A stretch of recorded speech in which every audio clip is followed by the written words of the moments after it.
everybody. This is more the management of reality. And today I'm going to be interviewing Nick Matau, who has become a strong supporter of Israel. I mean, check it out. He's got an American flag behind him that becomes a Star of David, and he's got the state of Israel hanging from his neck.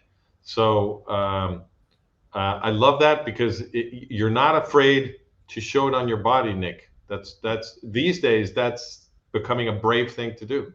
How are you? I'm doing great, Francisco. Thank you for having me. And yeah, you're right. It's I walk out in town with this stuff on. Actually, one of my supporters just sent me this hat yesterday. This is Mossad. I like to wear that one. That one's funny. Yeah, the flag represents my household. So my fiance is Israeli. She's American Israeli. Grew up in New York mostly, but lived in Israel for about 13 years, and we're both American. So the flag is to represent the household. And but yeah, I've been talking about Israel and defending Israel and the Jewish people and combating anti-Semitism before I ever even met her. So tell me, or rather, tell our audience what you were telling us a little while ago, which is how you became a pro-Israel podcaster. Tell us how that happened. Yeah, sure. So I'm a U.S. Navy veteran. I served for almost 12 years, 11 and a half years on fast attack submarines, nuclear powered submarines. And even while I was in, about 4.5, 5 years ago, back in May of 2021, when Hamas launched that 5,000 rockets into Israel, I was already making content, social media content, nothing about Jews or Israel. I was, some politics, contemporary news, whatever. I was on my way to about 80,000 to 100,000 followers. And then all of a sudden, the rockets get launched, and the entire TikTok sphere, all of a sudden, everyone went from Black Lives Matter to Free Palestine. It wasn't even like they added it on either. They just like erased BLM on their bio and they put Free Palestine or the Palestinian flag. Now, I know a lot about Israel now. I debate it almost on a nightly basis, but at the time, I didn't know nearly as much, more than the average American still. And I was pro-Israel. I've always been. And so I kind of just make a general video, right? Mostly making fun of the pro-Palestinians for virtue signaling, but also calling them out on some hypocrisy. That's it. I went to bed that night. I posted at night. I remember going to bed. And honestly, I wouldn't be talking to you today. I wouldn't be talking about Israel if I didn't wake up to what I woke up to. And what that was is I wake up and that video went pretty viral, and 70% of it was hate, extreme hate, comment sections, DMs especially, just full of anti-Semitism. And the amount of people, about 90% of those giving me hate messages, thought that I was Jewish, although I'm not Jewish. And so I had a broad awakening, pretty a shock of how bad anti-Semitism was. Of course, like racism, hatred, anti-Semitism, I know it exists. Of course I do. I didn't realize how bad anti-Semitism was until people thought that I was Jewish. And so that kind of made me make another video because, I'm the opposite. You push me, poke at me a little more. I'm going to, I'm going to do the opposite of what you want me to do. So I make another video. And then, sometimes people leave a comment on something that I didn't fully know the answer to. I didn't have the knowledge that I have now. So I read my first book. It was Arab-Israeli Wars by Chaim Herzog. And, I continue to read every single day. I read some anti-Zionist books. I read the works of Benny Morris, Ilan Pape, Ephraim Karsh, et cetera, et cetera. And I started... Wait, Ephraim Karsh is pro-Israel. No, yes, of course. I read pro-Israel and anti-Israel. I read Konstantin Zarek. He's the guy that coined the term... the term Nakba, right? He wrote a book, Meaning of Disaster, in 1948. It was translated to English in 56, I believe. I read all of it. And the more I read, the more it solidified my position of being pro-Israel, because the history and the facts absolutely stand with Israel. But, it allowed me to do what I do now, which is I debate almost every night, straight at the source, with some of the most vile anti-Semitic people, or just, anti-Israel people in general. How does that go? How does it go? About 90% to 95%, it's mostly trolling and I have to get through that a little bit to finally find the person that's willing to have a conversation, even if they vehemently hate me, they don't like me. As long as they can converse with me, I'll have anyone up there. I don't care if it's Muslim, Christian, Jew, atheist, someone who just straight up says I'm a neo-Nazi. I had one last night, actually, somebody who was trying to make the case that Jews actually controlled Al Qaeda, and his excuse was that Adam Perlman was the person that ran the PR for Al Qaeda. And I tried to explain to him Adam Perlman wasn't even born Adam Perlman, and second, he had a Jewish grandfather, and he went into radical Islam in the 90s. So I explained to him, do you think Judaism and being Jewish was important to him? Anyways, that was fun. That's how it normally goes. So in other words, you debate people who are anti-Israel and you try to reason with them. Most of the time I use them as the look. I don't think that I'm changing their minds. Although I will say since October 7th, at least, I have had about 20 to 30 people who have come to me, at least admitted to me, that said, I used to be extremely pro-Palestinian and I am pro-Israel now because of your lives. Now, talking to thousands of people, 20 to 30 doesn't sound like a lot, but I like it. For the most part, I'm not trying to change the mind of the person I'm debating. I'm using them so the talking points come out, and then the hundreds of people listening. Overall, I get about, on a low live, 5 to 10,000 people over the whole night. Could be more. I'm using those people are listening. I want them to hear the bad argument, the anti-Israel, anti-Semitic argument. Yeah. And so they go, I've heard that before. I think I might believe that. And then hear me, absolutely debunk it. That's fantastic. I love that you're doing this. Yeah, I think this is very useful. And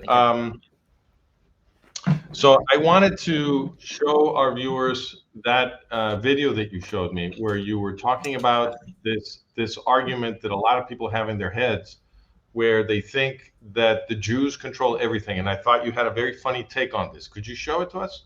Yeah, I can. I just posted it like a couple hours ago. What do I do? Share the screen? Sure. Share the screen. Can you do it? Yep. There it is. Oh, let me I use if you take the Chat GPT logo and duplicate it so there's a second one, and then you take the second one and you flip it so that it's mirrored and then drag it back over the original, it makes an Israel star.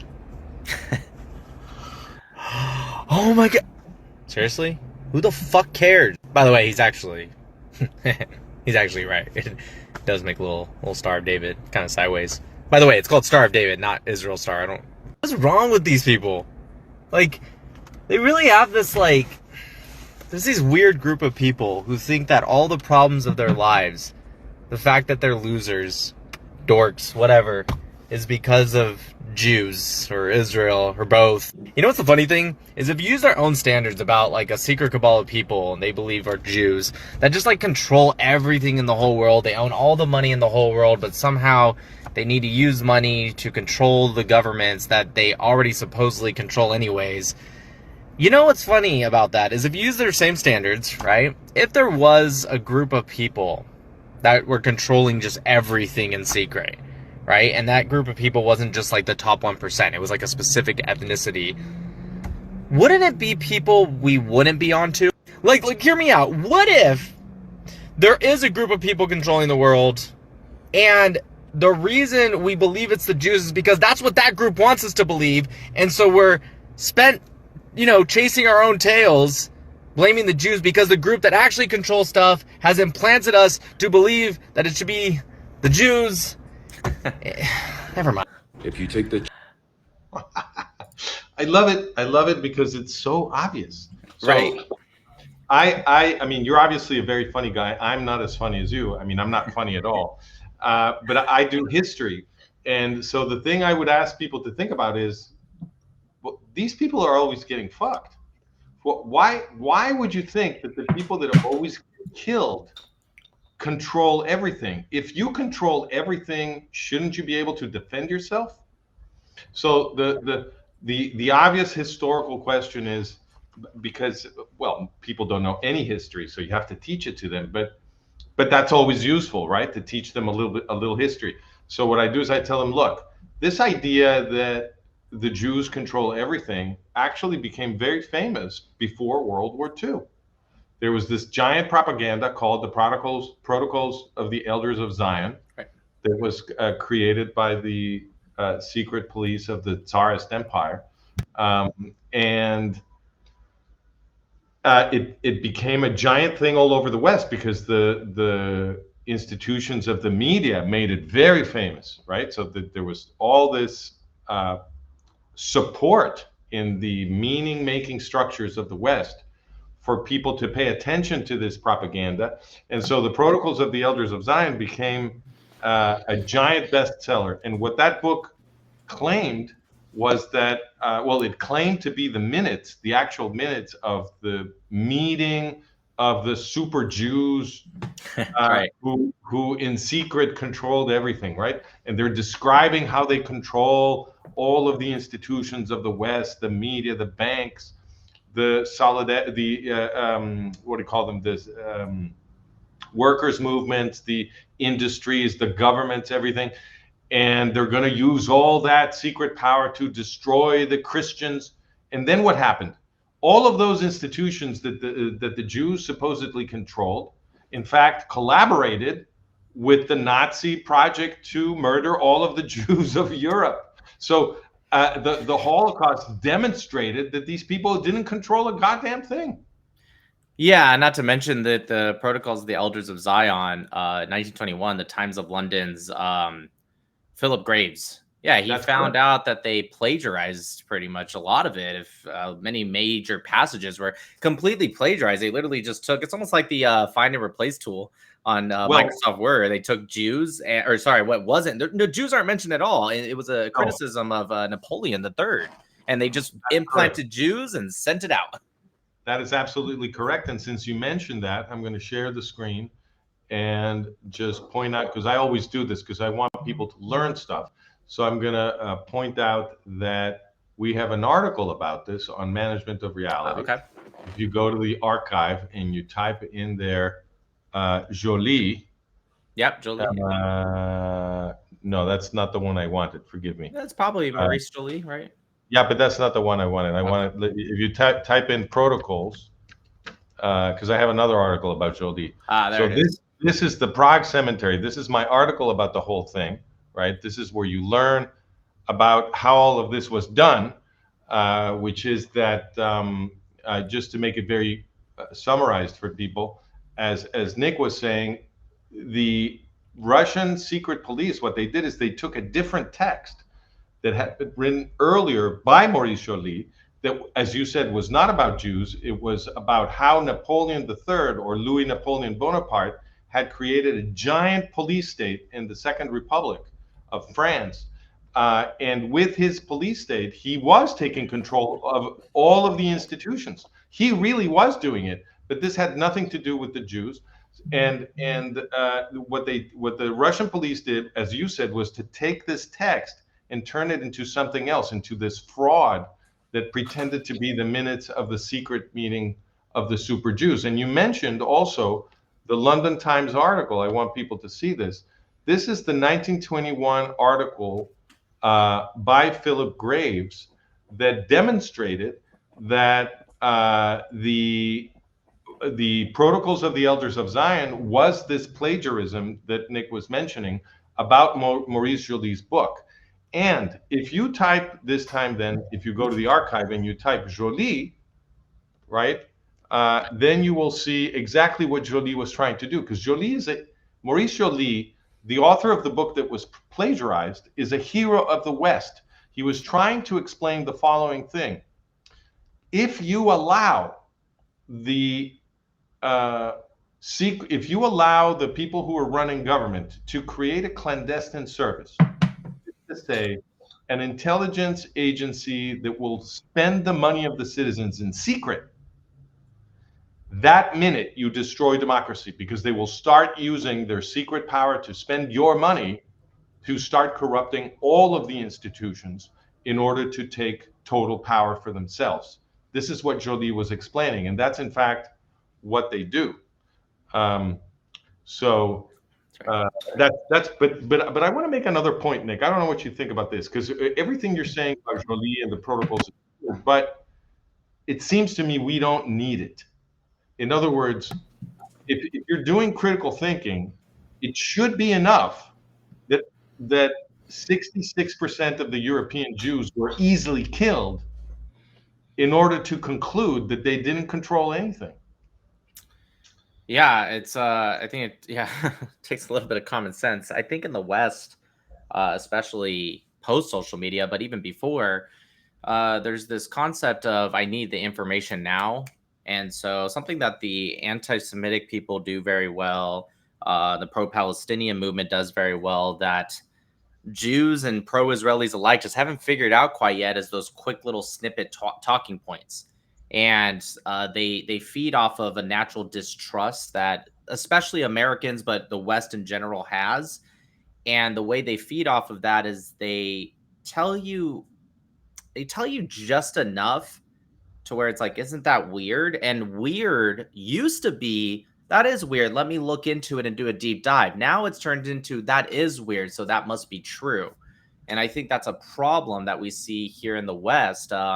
Pro-Pallies, they have little quick talking points, little snippets, anti-Semites, Holocaust deniers. They'll say something like, oh, well, the USSR, Russia said that the Auschwitz had 3 million deaths, and then they changed it to 1 million. You can find out exactly what happened there in a Google search. It doesn't take a lot, but all they have to do is just plant the seed. And a lot of people in the West, unfortunately, I don't know what happened. Unfortunately, there's no more deep dives in subjects anymore. It's just believe. Well, I mean, so I think actually this is a testament, the ease with which people are sucked back into this managed reality is a testament to how strong anti-Semitism actually is. That's right. But similar to the video you made, one of the things I often tell people is, look, if the Jews really controlled all of the media, would so many people really hate the Jews? Because people don't have contact with reality. We have zero contact with reality.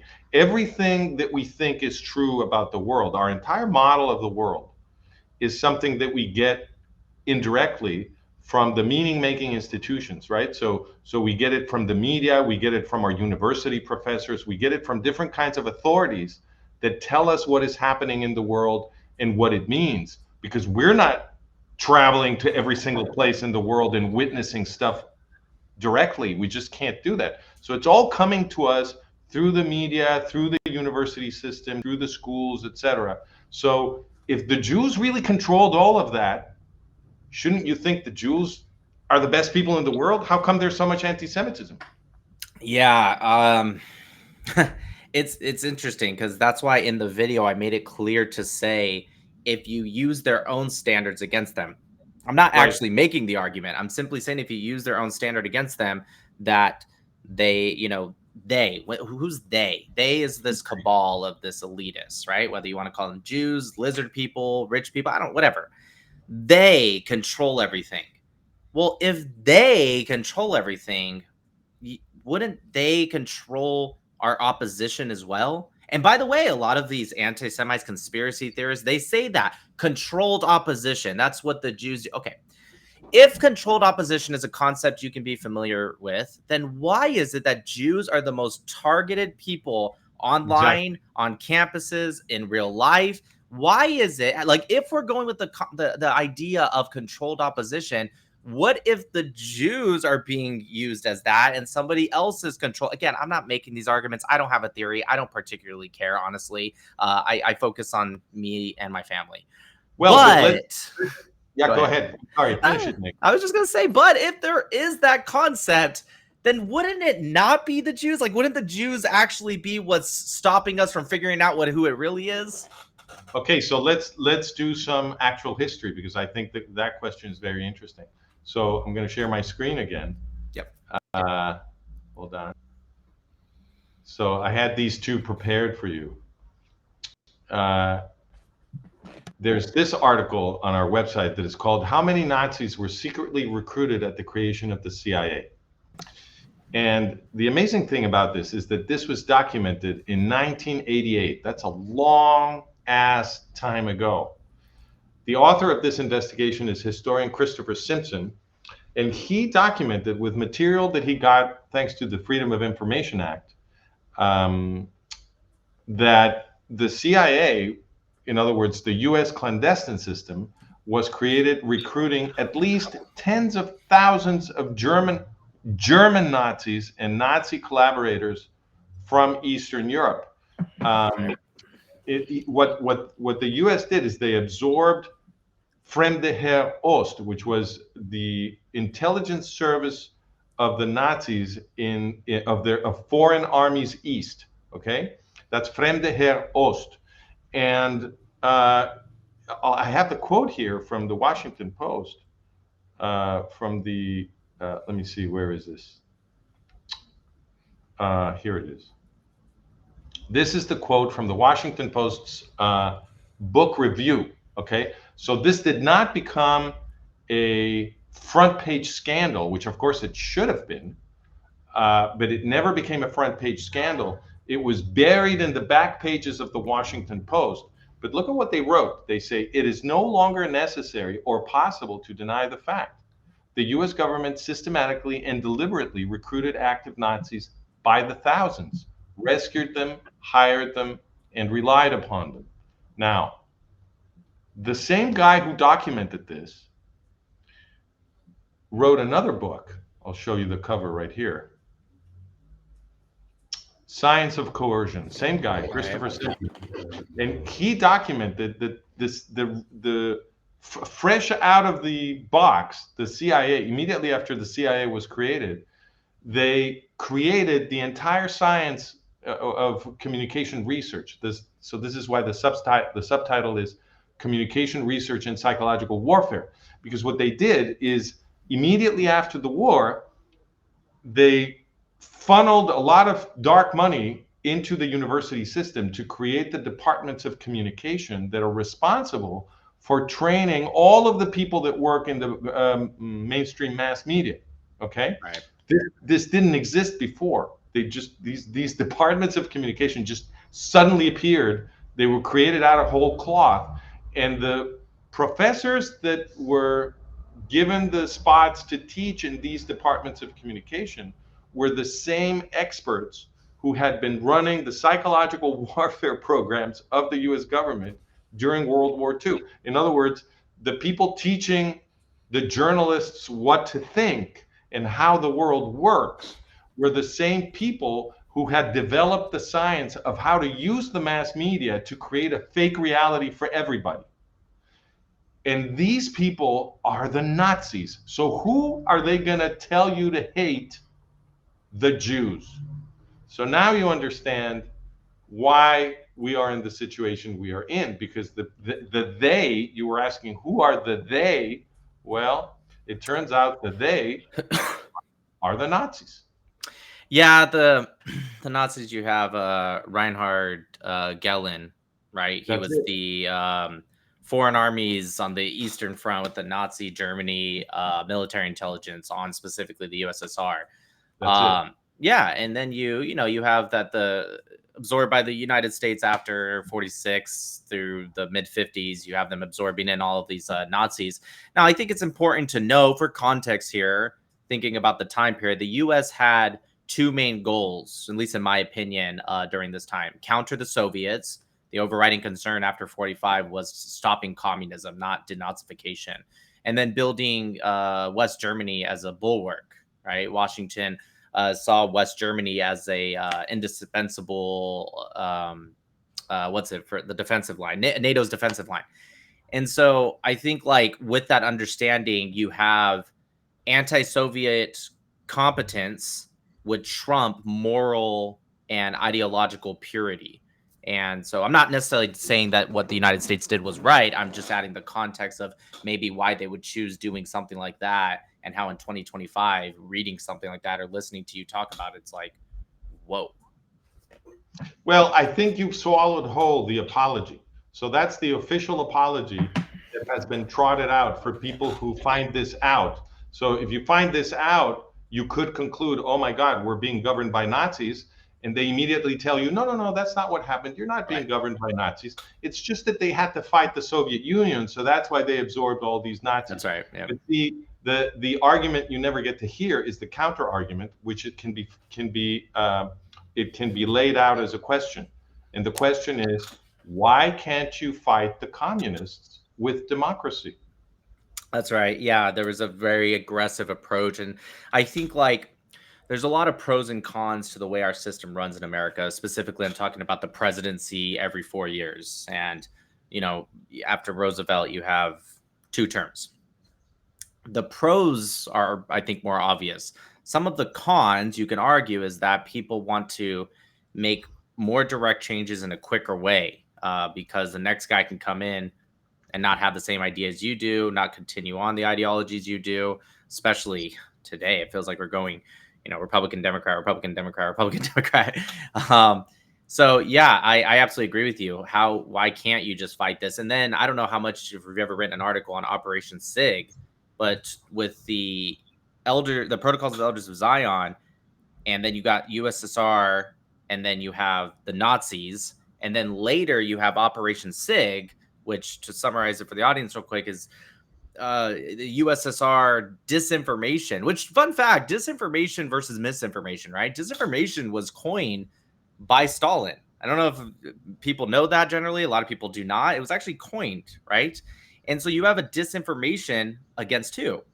Israel, right? And almost all of the buzzwords you hear either popularized today or even talked about today. Palestinians are actually Canaanites, apartheid.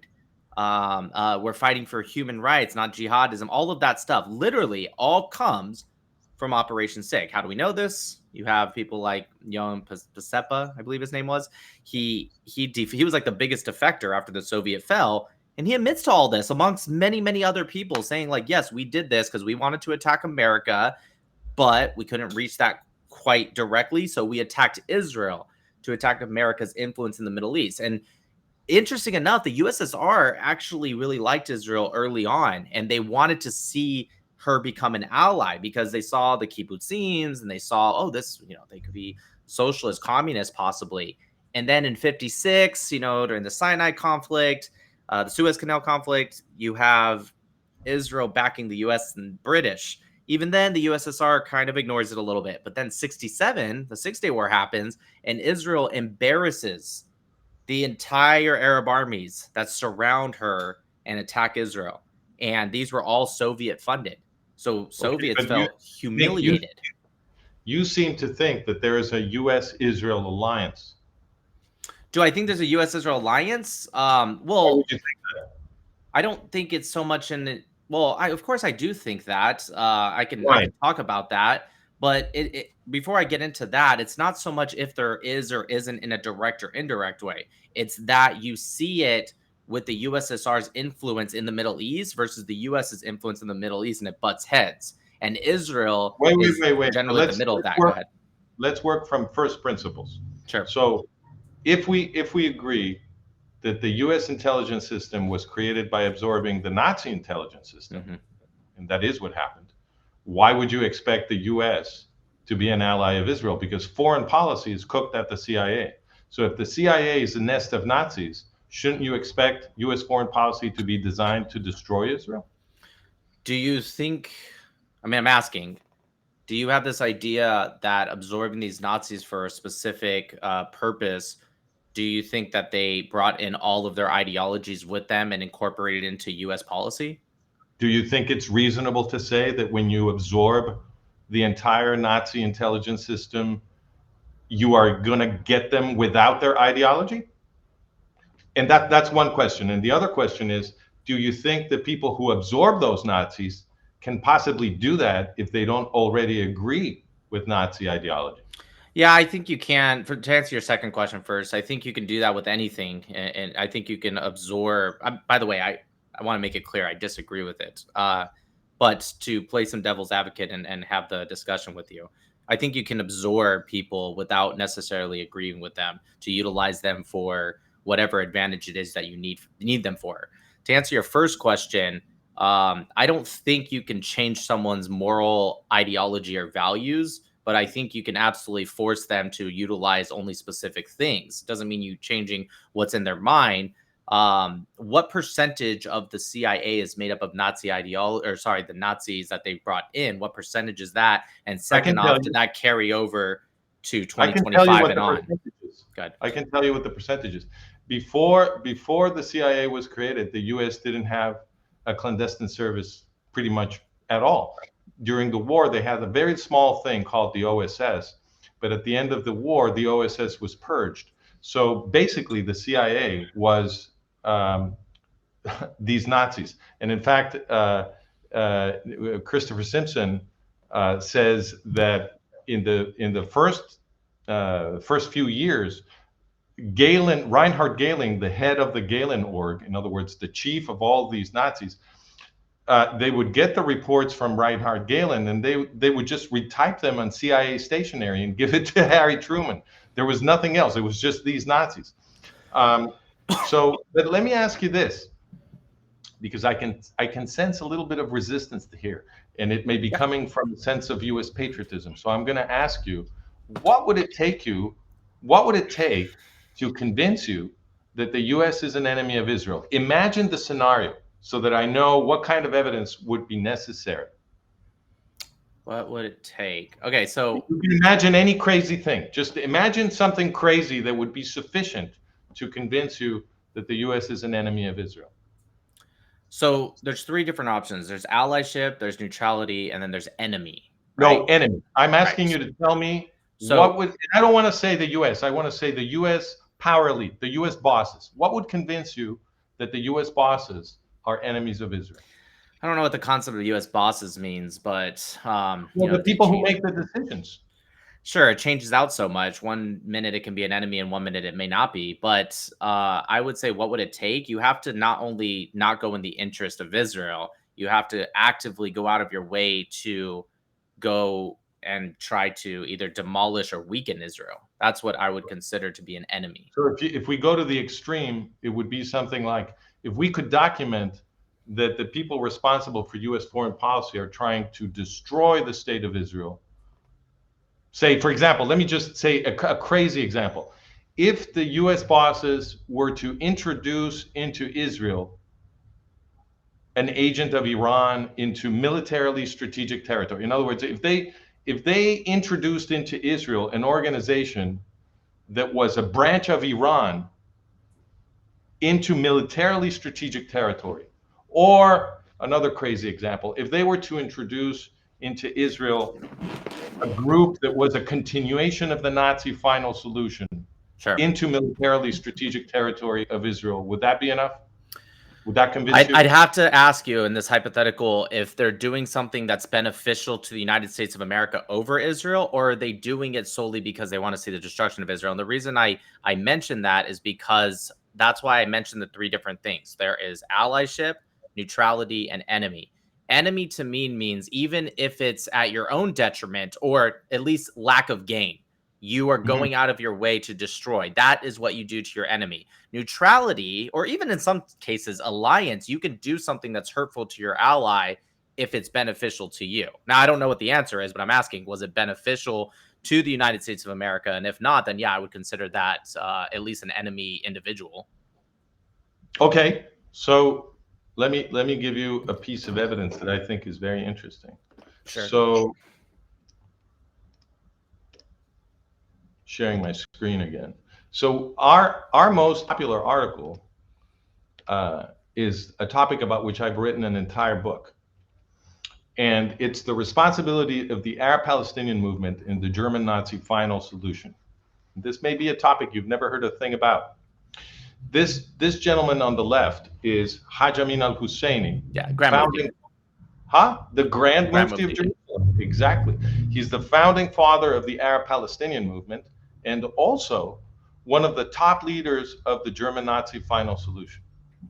And this guy is the mentor to Yasser Arafat and Mahmoud Abbas and the creator of Al-Fatah, the group that we now call the Palestinian Authority. He's the cousin of Yasser Arafat as well. No, he pretended to be his granduncle. The Grand Mufti? Now, yeah, he pretended to be his granduncle. So this guy is responsible for killing between 5 and 6 million European Jews. He is the mentor to Yasser Arafat and Mahmoud Abbas, the creator of Al-Fatah, in other words, the organization that was introduced into militarily strategic territory of the Jewish state. And all of that was done, in other words, the introducing of Al-Fatah into the Jewish state, that was organized by the US government. It's called the Oslo process. And you were talking about, oh, there's one administration from one party, then from another party, so it could Are you switch. talking about Fatah, the Palestinian National Liberation Movement? You said So Fatah. Al-Fatah is the controlling core of the PLO. Fatah, Okay. like Fatah. Correct. That's the controlling core of the PLO. Those are the people that call the shot. No, of course, I know they are. They were founded in 59. The Oslo Accords wasn't until 93. Right, but what's your point? Maybe I misheard you. I thought you were saying it was part of the Oslo. Al-Fatah was founded in the 1950s. That's right. Okay. In Cairo by Haj Amin al-Husseini and his Arab Higher Committee. And Al-Fatah took over the PLO around 1970, let's say. Between 68 and 70, they took over the PLO. So the group that was introduced into Israel is Al-Fatah. They're the people who run the PLO. Okay? So what was introduced into Israel is a group created by the Nazi butcher of the European Jews. Does that qualify as sufficient evidence to say that the U.S. bosses are enemies of Israel? Honestly, yeah, no. Why not? So again, it has to do with, for me, and I'm asking, it has to do with what the intention behind it is. I'm not saying that Israel does things that's beneficial to America and vice versa. America does things that's always beneficial to Israel. But there's a difference between something that is even hurtful to the other without necessarily meaning that they're your enemy. So I'd have to know what the intent was. Okay, so the context is like this. The Jewish state was created to protect the Jews from extermination. This guy is responsible for exterminating the European Jews. And he created an organization, Al-Fatah, to continue that in the state of Israel. And the US government, yeah, that's what Al-Fatah is for. It was created by the butcher of the European Jews. What do you think it's for? It's for killing Jews. No, that's what Al-Fatah was doing. They were a terrorist organization dedicated to killing Jews. And so the Oslo process was created to sell us on the notion that these terrorists were actually interested in land. And if you gave them strategic territory of the Jewish state, they would be satisfied and would stop killing Jews. That's the logic of the Oslo process. But nobody was told that this organization was actually the spawn of the final solution. That was kept from people. I know this because when I discovered this and I published an article about Haj Amin al-Husseini and his role in the Arab-Palestinian movement and where Al-Fatah came from, I was fired from the University of Pennsylvania. You're not supposed to be able to say this. How about that? Yeah, that's insane. No, the reason I was giving a weird look wasn't because of what you said. You're absolutely right about that. I was giving you a weird look because I know that the founders, from my understanding, I mean, I don't know, maybe my history books are wrong, but the founders of Fatah were Salah Khalaf, Khalil Wazir, and Yasser Arafat, not Haj Amin al-Husseini. So that's why I was giving a weird look. Well, Al-Fatah was created by people from the Arab Higher Committee, and the guy running the Arab Higher Committee, the top guy, was Haj Amin al-Husseini. And he was a mentor to Yasser Arafat. These are not controversial facts. This is very standard history. But if that's not enough, let me give you something else. Sure. No, I'm not saying he didn't play a role in Fatah, but I don't think he was part of finding it. Yeah, he was. But look, let's put that to the side. I'll give you a different one. Yasser Arafat was the guy responsible for the Iranian Islamist revolution.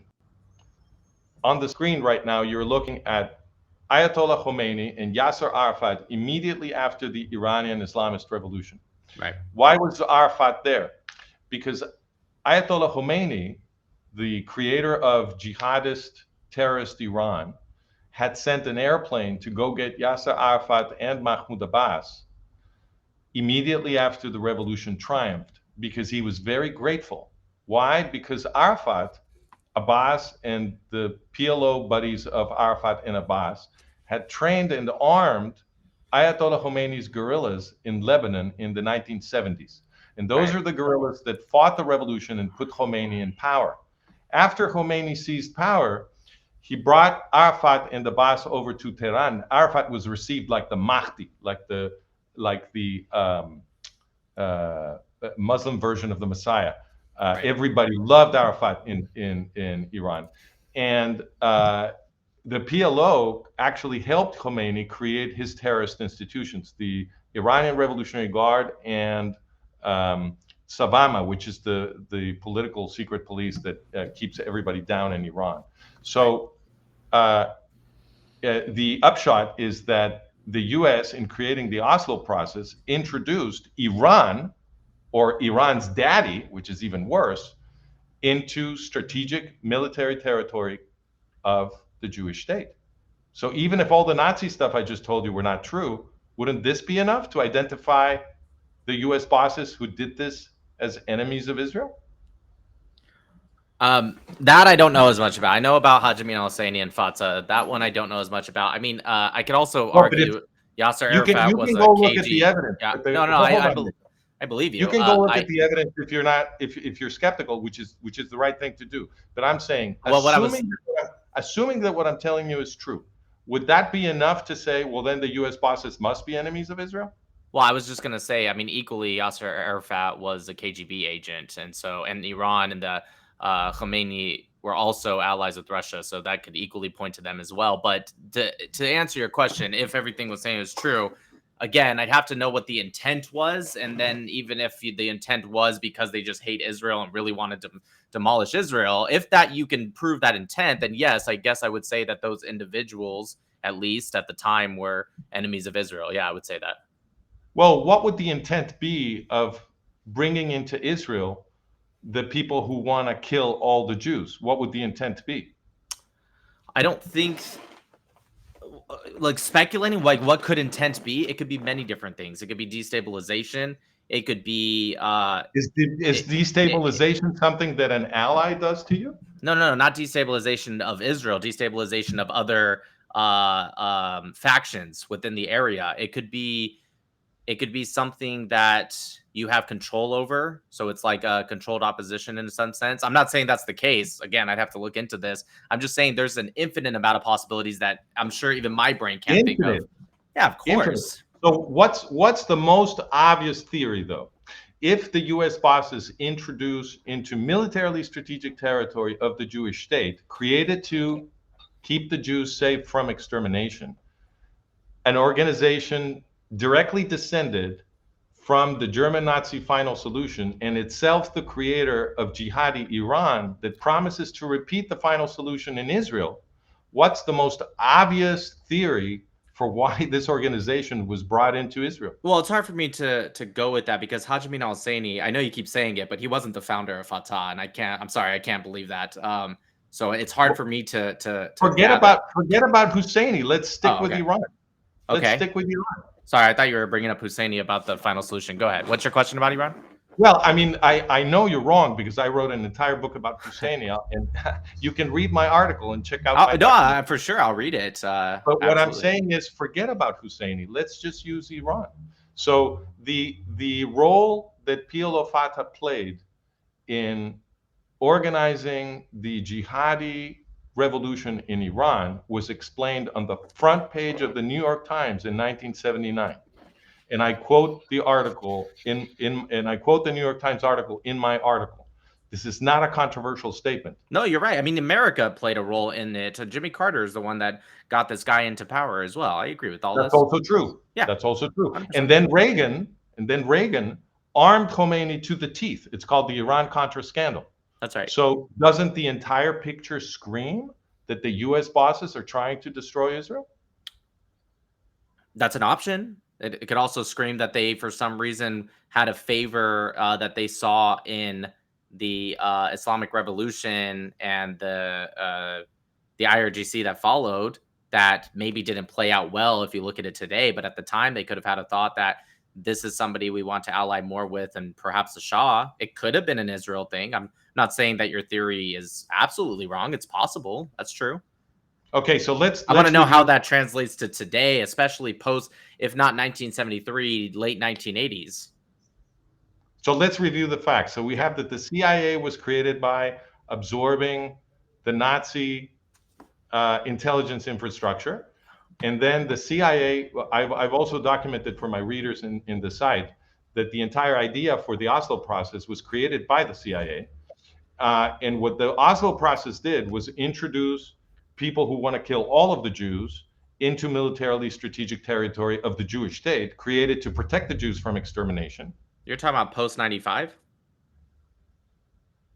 Well, the Oslo, no, I'm giving you the whole story. So immediately after World War II, the CIA is created by absorbing the Nazi intelligence infrastructure. That organization, the CIA, creates the Oslo process to introduce into Israel Iran's daddy. And Iran openly claims to want to repeat the Holocaust in Israel. So they introduce into Israel the guys who created Jihadi Iran, that's PLO Fatah, what we now call the Palestinian Authority. Is it really not obvious? Well, that this is. Well, let's start with the CIA. Let's start with the CIA. The architects were people like Alan Dulles, William Donovan, and George Kennan, right? Or George Kennan, excuse me. None of these guys were Nazis, and these were the architects of the CIA. I don't disagree with you about CIA bringing in Nazi scientists, intelligence, etc.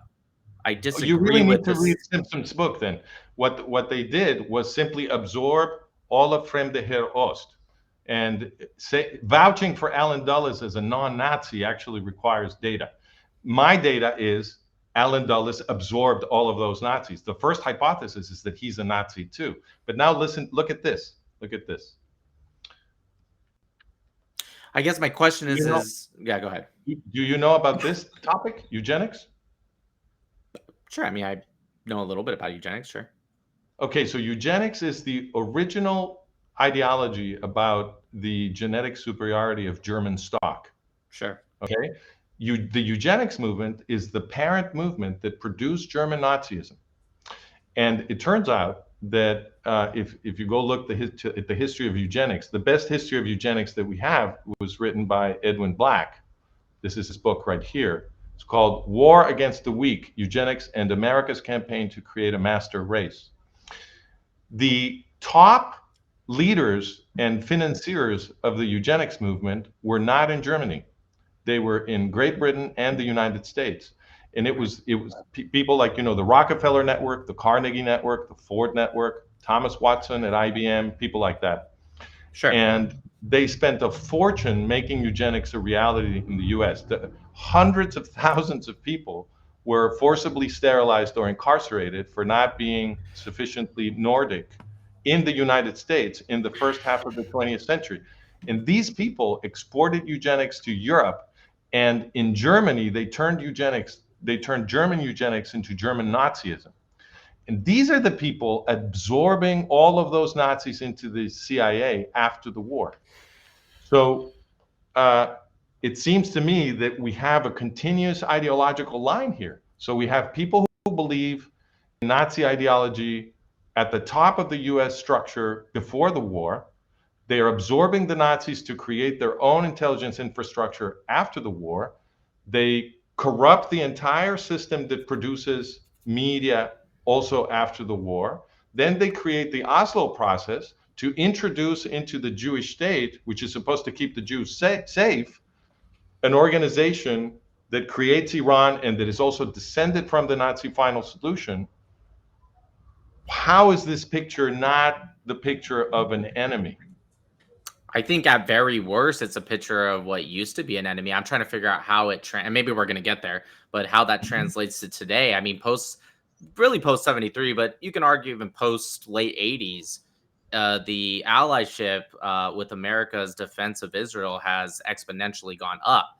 So unless, again, let's get to that. How does it connect to today? Let's talk about the latest developments. So Trump after October 7th, after the massacre of October 7th, there's been a war the last 2 years. Israel has been fighting on 7 fronts. Sure. Right. In every one of those fronts, Trump has demanded that Israel pull back. So he forced them to pull back, and well, he didn't force them. The Israeli leaders could have denied his insistent requests, but he insisted that Israel pull back in Lebanon. He insisted that Israel pull back in Syria. He dropped a few bombs in Iran to take narrative control of the war, and then he imposed a ceasefire on Israel right when the Israelis were about to defeat the Ayatollahs. And he forced Israel to stop in Gaza right when the Israelis were about to give the coup de grace to the terrorists of Hamas. And all of this mess is a consequence of bringing PLO Fatah into Israel.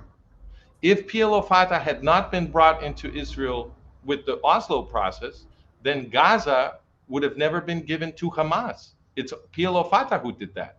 And then Hamas turned that into a terrorist proto-state that attacked Israel on October 7th. And as you pointed out, it had been attacking them long before with barrages of missiles, right? All of that is a consequence of the Oslo process.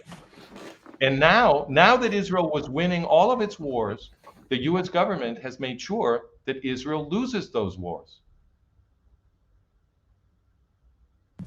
Right. So the ceasefire in Lebanon, when you say pull back from Lebanon, before I answer, what do you mean? You're talking about like? Well, so the question in Lebanon is, 'Cause I don't think that was with Trump. If Hezbollah is a terrorist organization, which it is, created by Iran, right? Created by the Iranian Revolutionary Guard.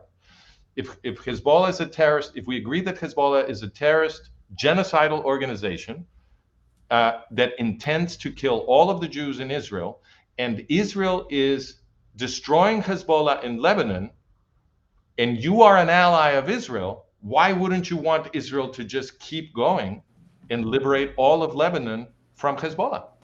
Why would you want to stop Israel? The same question comes in Syria. If Syria is being run by terrorists, and of course, once Bashar al-Assad leaves and al-Jolani comes in, we know they're terrorists. This is basically ISIS. It's the al-Nusra Front, which is basically ISIS. And Israel is advancing in Syria. Why would you want Israel to stop? Why wouldn't you prefer, if you are an enemy of jihadism and an ally of Israel, why wouldn't you prefer for Israel to just keep going? Same question in Iran. If Israel is destroying the Ayatollahs, which it was, because the Ayatollahs no longer had any air defenses, Israel was acting freely over Iranian airspace and just bombing freely everything they wanted to in Iran. They were hours away from making the Ayatollah regime fall. Why would Trump want that to stop? The same thing is. Yeah, I mean, I think the obvious answer with some of these things is that America has interest in allyship. But by the way, I want to make it clear that I hate these allyships that I'm referring to, like Qatar, for example. But nonetheless, it's not about what I like or dislike. It's that it exists. That's another good question. Qatar, what's going on there? Well, I'll get to that in a second. But I'm saying that I think the obvious answer beyond specific conspiracies is that they have other interests that they have that may not always align perfectly with Israel. I think Trump's interests is what those interests are. Because yeah, I think Trump's interests more than Israel finishing in specific areas, the Abraham Accords. And again, I'm not particularly saying I agree or disagree. I'm simply saying that it doesn't automatically mean that, well, it's because Trump is an enemy of Israel. I unless you have more proof, I wholeheartedly disagree. Also, what made Rabin sign the Oslo Accord? Wholeheartedly disagree with which part? That this makes it an enemy action and not just a different interest action. Can you answer what is the purpose? Wait a minute. It's okay to propose a hypothesis that there's a different interest, but you have to say what that alternative interest is. That's why I said the Abraham Accords. I think Trump is more interested in pushing the Abraham Accords. Trump stopped Israel in Iran because he wants Abraham Accords? I think that there are people that are part of the Abraham Accords and also the interest to the United States, both economically and militarily, that probably had that in through back channels of him talking to them. We need this to stop. And so Trump has put more pressure on Israel, not as much as he may on other people, but still will put pressure on Israel so he can satisfy both parties. And Okay, again, so I'm not saying I agree with that, actually. I that's wish they fine. actually finished in Iran.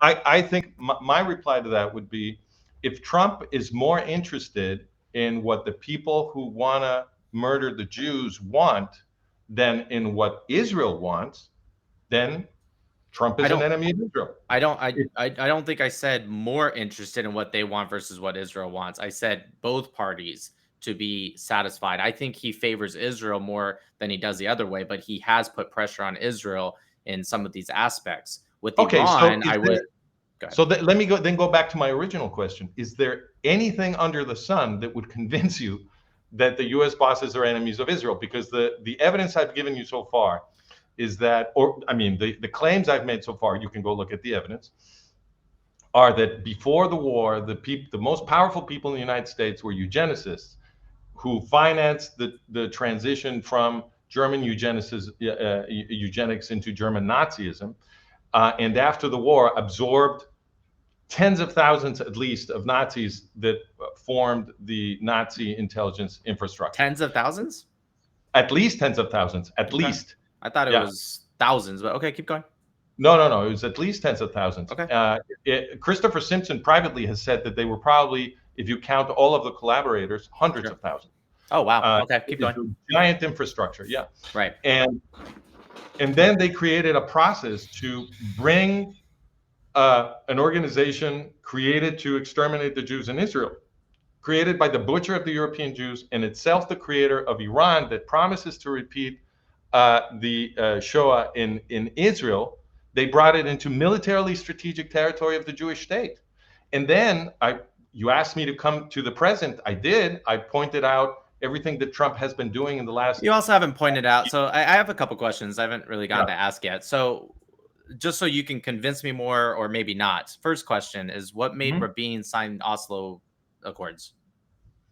Okay, so the first thing you need to know about the Oslo Accords and Rabin is that Rabin was actually following Netanyahu. So the guy actually running Israel right now is the guy who brought the terrorists in. The Oslo Accords were signed in 1990. Oslo 1 was signed in 1993. Oslo 2 was signed in 1995. But in order to get that signature in 1993, you have to have a prior negotiation process, right? That prior negotiation process began in 1991 at the Madrid Peace Conference. And a guy who violated for the first time the sacred taboo of Israeli politics that made it absolutely forbidden to negotiate with PLO, that was Benjamin Netanyahu at the Madrid Peace Conference. He's the one who did that. And then Rabin is the guy who put his signature on the treaty once it was negotiated. So you're asking me, why would Rabin do it? The implicit, unspoken argument in your question is Rabin wouldn't do this if it were bad for Israel. That's the implicit argument in your question. You're saying, well, why would Rabin? No. It's more just for information, but sure, I guess there is some implication to it. So you're saying that Prime Minister Benjamin Netanyahu convinced him to. So is Prime No, Minister, I'm saying, well, not Prime Minister at the time. I'm saying the process began with Benjamin Netanyahu. That's what I'm saying. Of course, Rabin participated as well. And to answer your question, why would they sign? I think the only possible explanation there is that they are traitors. Why would you bring into a country created to protect your people from extermination the very people who want to exterminate you and allow them to take over a militarily strategic territory? I can't think of any reason other than treason, just as I can't think of any reason other than treason to explain Ronald Reagan's behavior when he secretly sent billions of dollars in armament to the state that was promising to destroy the United States. Okay, so fair enough. Second question is how do I say this? Sharon, because I know you said that the Oslo Accords led to the Gaza disengagement in 2005.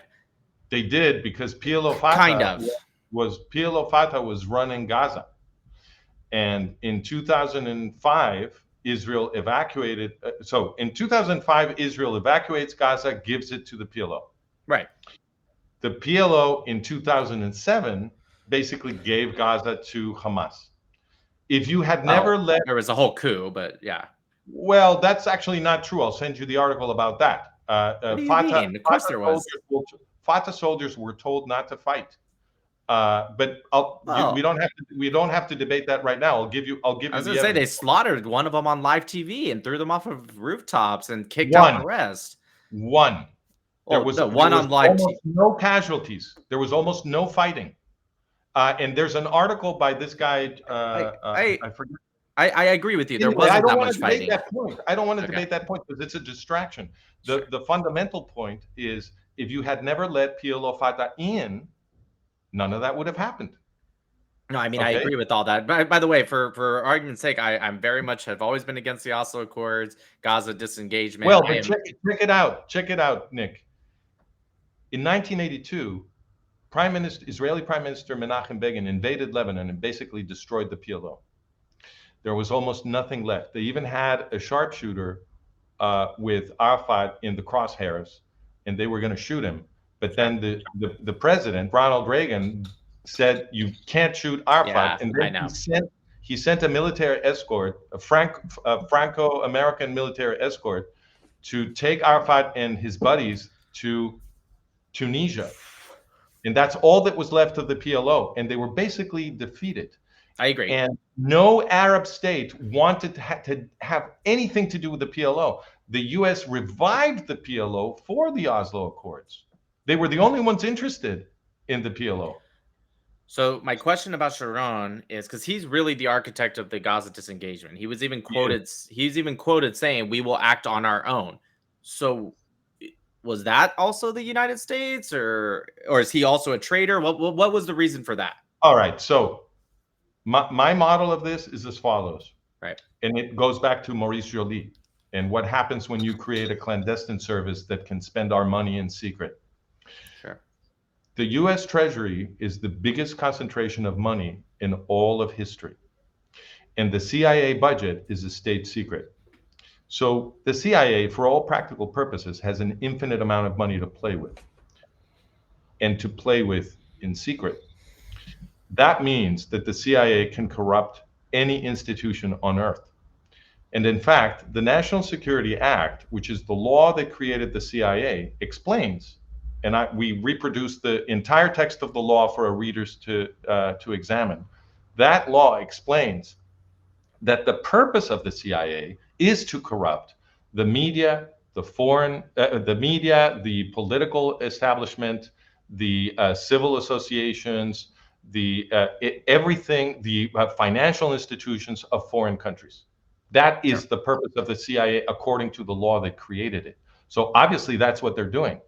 If you want to kill the Jews, the first thing you're going to corrupt is the Jewish institutions.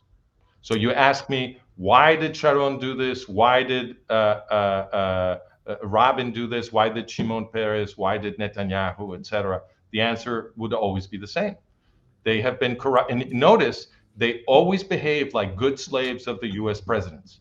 When a U.S. president says, we don't want disproportionate response, we want to have a ceasefire, stop in Lebanon, go back, stop in Syria, go back, the Israeli prime ministers always obey.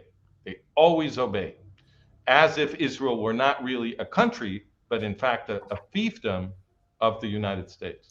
Yeah, I mean, I bring this point up a lot, how so many anti-Semites will come up on my live being like, oh, Israel controls our government. And I'm like, it's so funny how opposite it is, actually. And I'll give them examples of like what you just said. And they go, that's just for show.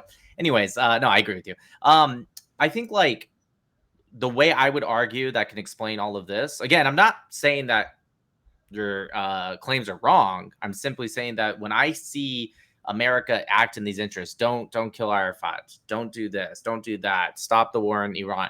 The problem I see and I probably have this interest or this understanding because of my time in the military, and also I'm a very traveled man. Americans have they lack the Middle Eastern mindset, and when the Middle East, strength is power, and strength is what creates peace. And unfortunately, in America and the West in general, but in America, we think that everything can be solved with diplomacy, especially in more modern times. We have this weird thing, Democrat or Republican, of just diplomacy, which I'm not saying I'm anti-diplomacy, but sometimes diplomacy is not, it's not that you can't make diplomacy work. It's just, is that always the best option? And so everything you're saying, I think, can easily be described as being naive and trying to push. Okay. Well, we will have another I think we need another show to discuss the naive option, because that is a story that a lot of people are sold on. But unfortunately, in more words than ties, I have one more question. I know you want to end, but one more question. Well, I'm sorry. We have to break because my team has to go for Shabbat. So, but okay, yeah, that's more important. I'm glad to see that your curiosity is piqued, because that means we can have a second conversation on this, and I think it will be very useful. That'd be absolutely amazing. I will invite you over for a second conversation, and we can continue it. Thank you, Francisco. Thank you so much for having me on. Thank you very much, Nick. And I'll invite. We will put in the description your where you're at, so that people can find your podcast and grow your audience. Shabbat shalom. Thank you very much for coming. Shabbat shalom. Thank you.